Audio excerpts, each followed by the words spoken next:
श्रीपादराजं शरणं प्रपद्ये। सद्गुरुनाथ परमपिता परमात्मा श्री गोपाल बाबा महाराज की जय। श्रीपाद श्रीवल्लभ स्वामी लेखमाला लेखक क्रमांक 106। श्रीपाद सायुज्यता म्हणजे काय? श्रीपादांच्या आज्ञेनुसार शंकर भट्ट व धर्मगुप्त कुरोपुरात पिठापूरसाठी निघतात. कुरोपूरला कृष्णा ओलांडताच त्यांना एक एक दिव्य अनुभूती सुरू होतात. त्यांच्यावर श्री बाला त्रिपुर सुंदरी परिसरात कदंब वनात रात्री छिन्नमस्ता देवीसह दशमहाविद्यांचा योगिक प्रयोग होतो. तो तर अतिशय दुर्मिळ आहे. शंकर भट्ट हा ब्रह्मचारी. त्याला पुढील कार्यासाठी घडविण्यासाठी त्याच्या शरीरातील स्त्री तत्व शुद्धीकरणासाठी श्रीपाद ती एक विशिष्ट रात्र घडवून आणतात. शंकर भट्टाचं एक वैशिष्ट्य आहे की तो बिचारा काडी पहलवान असून देखील कोणत्याही प्रसंगाला सामोरे जाण्यास नाकारत नाही. जे काही उद्भवलंय ती श्रीपाद प्रभूंचीच कृपा या भूमिकेत शंकर भट्ट कायम असतो. शंकर भट्टासारखा संपूर्ण समर्पित आणि संपूर्ण शरणागत भक्त सापडणे अशक्य आहे. तर या बाला त्रिपुर सुंदरी क्षेत्रात योगिनींकडून त्याच्या अंगावरील वस्त्र उतरवून जाळून टाकण्यात येतात. त्याला साडी चोळी नेसविण्यात येते, शृंगार करण्यात येतो. एवढेच काय तर त्याचे शरीर देखील बदलून स्त्रीचे होते. पण त्याची काही कुरकुर नाही. पहाटे वाद्यांच्या कोलाहलात त्याची मान धडापासून वेगळी करून त्याचे रक्त देवीला अर्पण करण्यात येते आणि स्वतः बरोबर होणारी ही योगिक क्रिया तो साक्षी भावाने पाहतोय. मान छाटून देखील तो मरत कसा नाही? कारण ती प्रक्रियेची अनुभूती आहे. सकाळी जाग आल्यावर त्याला त्याच्या जवळ नवीन वस्त्रे ठेवलेली दिसतात. बाकी सर्व गायब असतं. जणू काही रात्री काही घडलंच नाही. खरं अध्यात्म असंच असतं. घडतं खूप सारे, पण दाखवू म्हटलं तर दाखवायला काही नसतं. अदृश्याचा खेळ असतो हा. येथून निघताच एक वाट सरू भेटतो. खरं तर ते श्रीपाद श्रीवल्लभ असतात. तो सांगतो, इतक्यात आम्हाला एक वाट सरू भेटला. तो म्हणाला, अहो, काल रात्री तुम्ही जे बघितले त्या सर्व योग प्रक्रिया आहेत. त्या अत्यंत रहस्यमय आहेत. तुमच्या शरीरातील स्त्रीत्व परिशुद्ध केले गेले. प्रत्येक शरीरात स्त्रीत्व आणि पुरुषत्व दोन्ही असतात. ते दोन्ही शुद्ध झाल्याशिवाय योग शक्ती विश्व चैतन्यातून प्रवाहित होत नाही.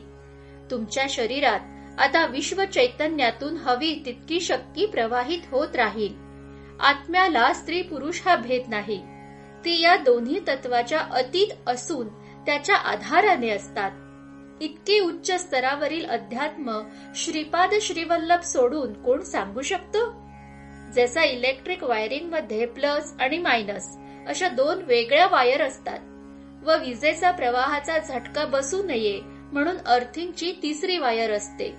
मानवी शरीरातील इडा, पिंगला आणि सुषुम्ना देखील अशीच वायरिंग आहे. जो खरा योगी आहे तो झटके मारत नाही, एकदम शांत असतो. पण जे डाऊन टू अर्थ नाही, म्हणजे ज्यांना अर्थिंग नाही, तो थोडासा करंट बसताच झटका मारायला लागतात. उगाच प्रदर्शन करू पाहतात. कारण ते सुषुम्नेने शिवाबरोबर जोडले गेलेले नसतात. शंकर भट्टाला तर श्रीपादांनी अनुभूती देत देत सगळ्यांच्या पलीकडे पोहोचवलेलं. शंकर भट्ट पुढे प्रवासाला निघतात. त्यावेळेचं वर्णन त्यांनी काय केलं आहे ते पहा. ते लिहितात, आम्ही प्रवास करत असताना श्री चरण आमच्या सोबत चालत आहेत असे जाणवत असे.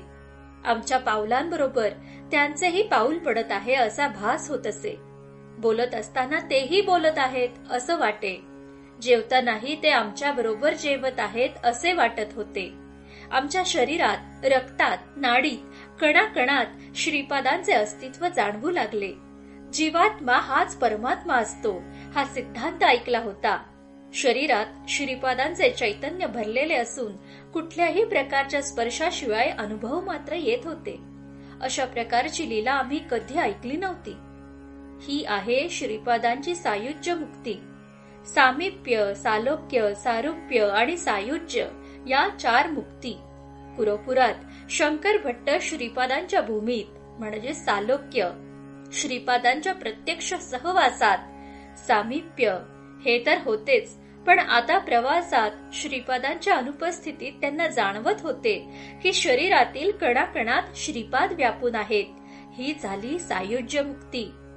इथे शंकर भट्ट लिहितात, अशा प्रकारची लीला आम्ही कधी ऐकली नव्हती.